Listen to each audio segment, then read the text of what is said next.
bahwa ternyata dengan Yusuf Mansur juga bermasalah. Bermasalah kemudian sampai akhirnya Yusuf Mansur masuk penjara lah gitu. Ya kalau untuk Yusuf Mansur saya pikir udah nggak ada gunanya dinasihati. Pakai logika saja ya. Memang Yusuf Mansur itu kan pintar ngomong. Dan semua jangankan ngomongan seperti itu. Semua ceramah-ceramah di depan jemaahnya pun hampir semuanya bohong. Statement dia bertemu dengan Rasul di mobil segala itu kan semua aja bohong semua itu. Kemudian sampai ketemu tukang rumput baru 5 tahun kemudian sudah jadi miliarder itu kalau orang yang ya maaf ya kalau yang kita berpikir jernih itu semua omongan bualan-bualan.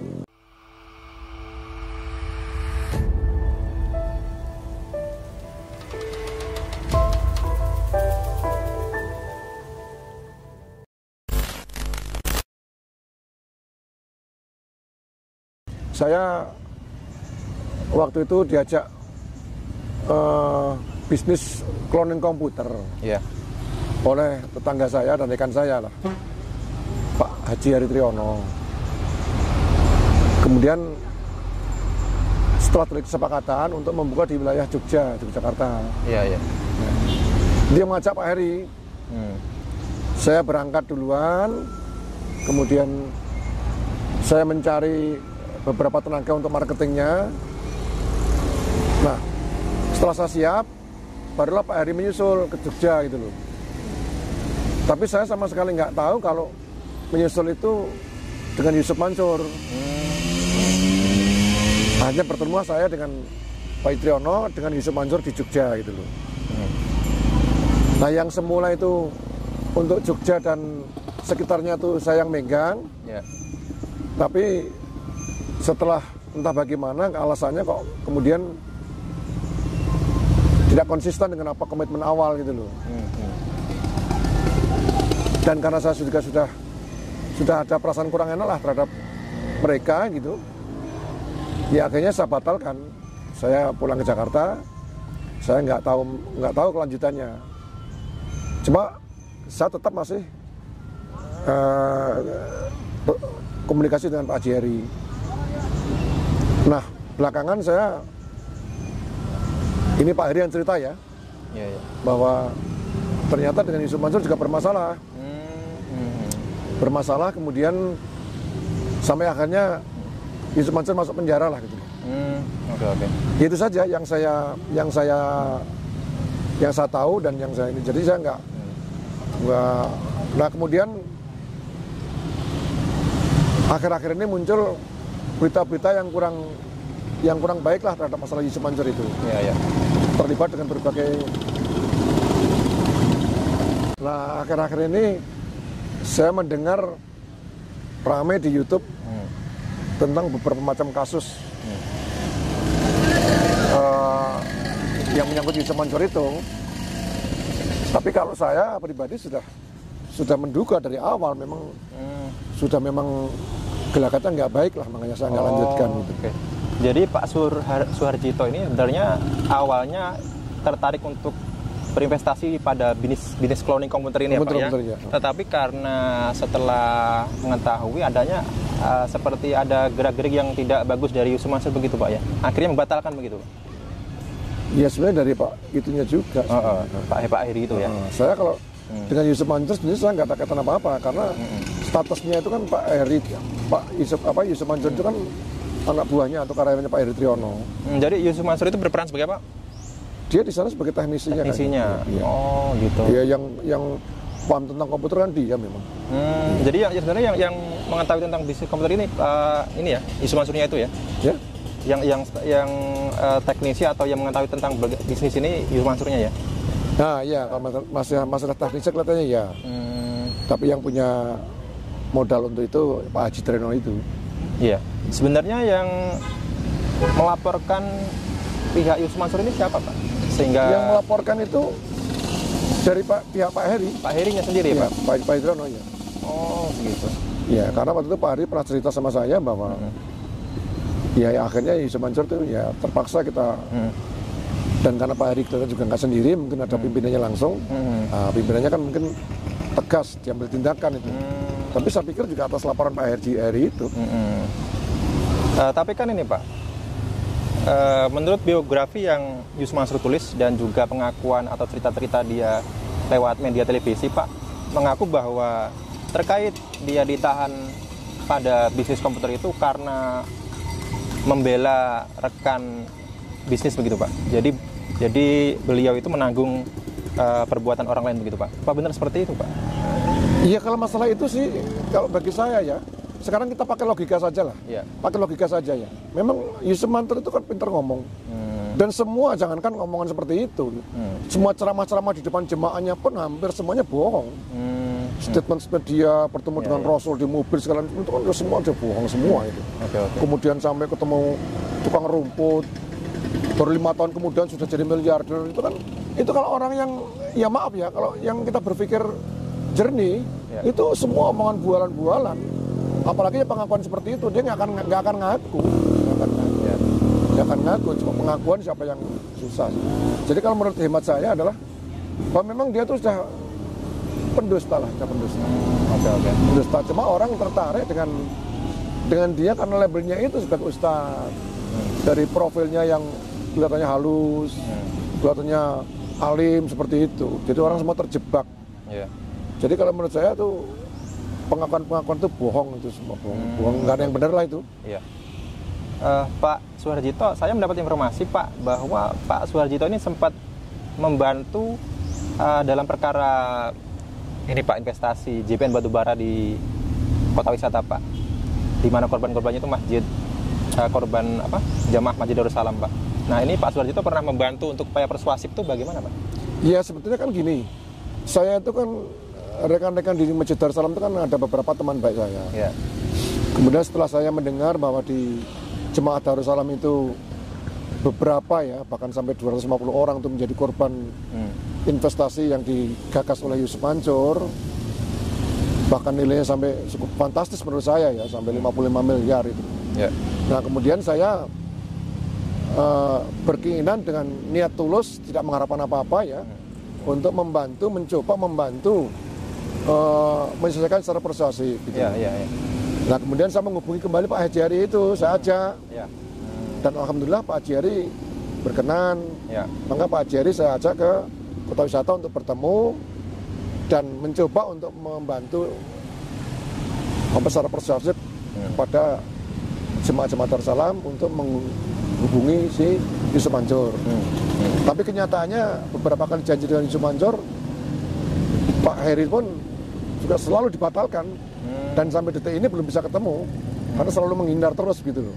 Yang membatalkan dari Yusuf Mansur? Dari Yusuf Mansur. Oke. Berapa kali janji ngajak bareng ketemu ngopi-ngopi tapi nggak pernah ditepati. Alasannya apa, Pak? Yusuf Mansur yang membatalkan janji pertemuan itu, Pak? Ya cuma bilang sibuk, mendadak ke sana, mendadak ke sini gitu loh. Nah, sehingga akhirnya saya mengundurkan diri. Saya tidak enak. Hanya udah, tapi saya tetap akan mencoba terus. Tapi secara resmi saya mengundurkan diri dari tim Tekno JBN ya, Pak? Iya. Itu aja. Ya.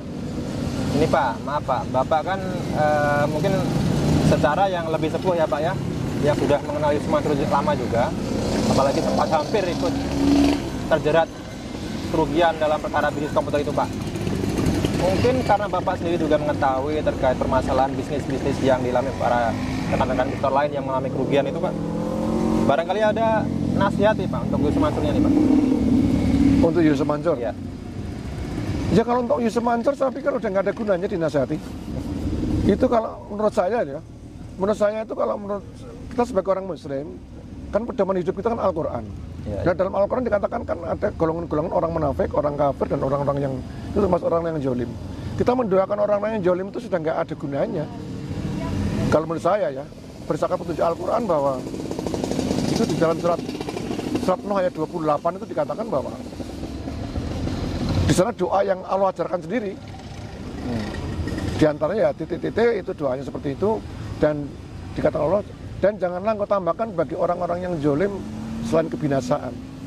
Jadi kalau menurut saya ya, berdasarkan itu kalau menurut saya ya, untuk orang-orang kayak Yusuf Mansur itu nggak bisa kita doakan.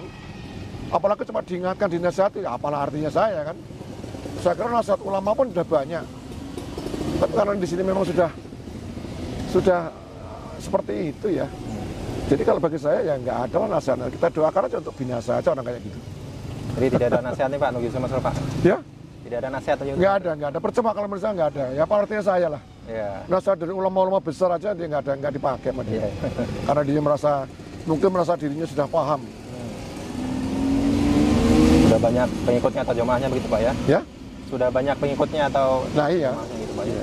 Ya seharusnya Yusuf Mansur sendiri lebih mengetahui ya Pak ya, bagaimana tanggung jawab yang harus ditunaikan sebagai sosok yang ya diduga kuat merugikan rekan-rekan investor lain gitu Pak ya. Ya kalau mengetahui saya pikir dia secara ini, tapi nggak tahu mungkin ditafsirkannya oleh dia tuh ditafsirkan yang sebab kan memang apa ya namanya orang kalau sudah merasa pintar kemudian menafsirkan sesuatu ditafsirkan ya seperti begini lah, yang paling gampang begini aja. Maaf ini ya agak sedikit menyimpang tapi seperti masalah pemimpin. Pemimpin itu kalau kita mengaku orang Islam, kan jelas pedoman kita kan Al-Quran. Dalam Al-Quran dikatakan dalam beberapa surat itu ya, yang saya pernah baca dan sampai sekarang pun saya masih hafal surat-suratnya itu.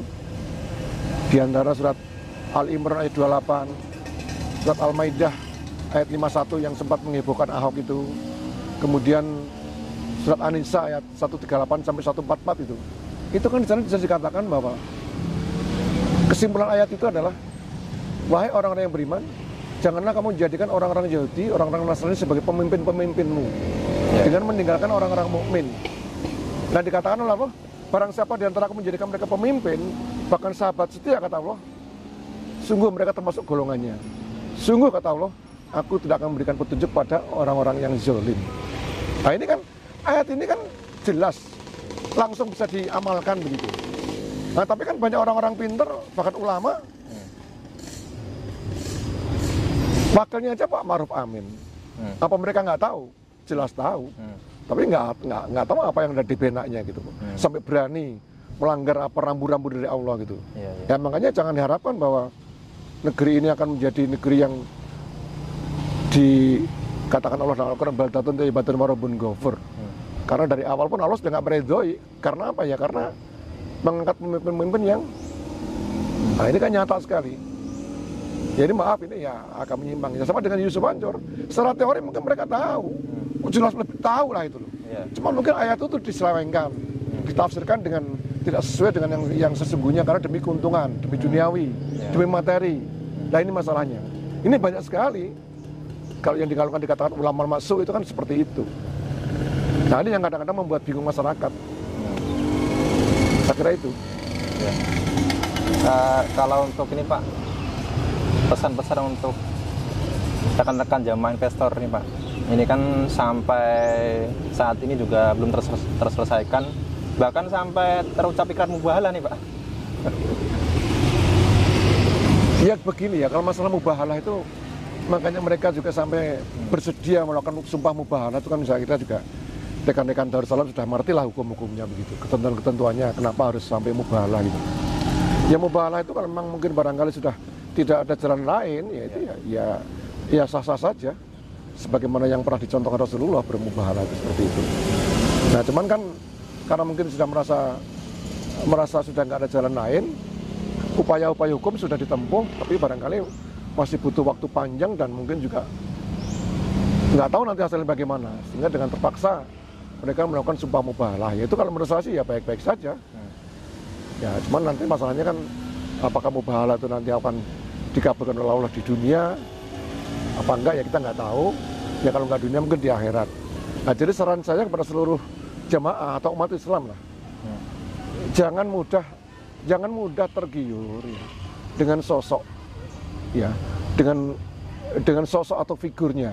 Entah itu figur seorang ulama, entah tokoh gitu loh. Nah ini yang saya lihat bangsa kita ini banyak sekali yang sebenarnya kita nggak boleh kalau kita mengerti Islam itu harus mencintai ajarannya, bukan mencintai sosoknya.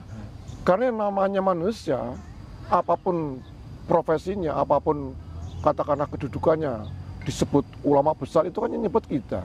Ya, ya. Tapi pribadinya kan kita nggak tahu. Ya, ya. Apakah dalam hati mereka juga ada unsur, pasti namanya manusia itu ada unsur-unsur nggak baiknya itu pasti ada. Nah inilah kalau akhirnya kita taklid buta, kita hanya taat pada sosok manusianya, makanya akan terus terjadi seperti ini. Banyak contohnya kok. Makanya cobalah mulai sekarang kita itu belajar jangan melihat siapa yang bicara, tapi lihat dan dengarlah apa yang dibicarakan, apa yang disampaikan. Itu prinsip-prinsip dalam mana ya. Dan ini akibat seperti ini kan karena memang melihat sosok Yusuf Mansur. Yusuf Mansur ya. Dia presentasi di masjid, kemudian tertanda seperti itu.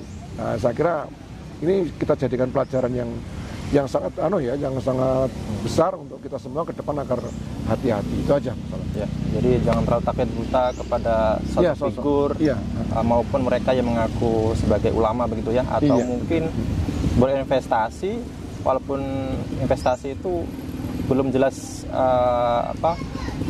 dasar hukumnya bagaimana, kemudian mengikuti investasi hanya karena sosok figur ulama begitu Pak ya. Dan akhirnya berakhir dengan kerugian Pak ya. Iya. Baik, terima kasih Pak Suharjito atas waktunya Pak.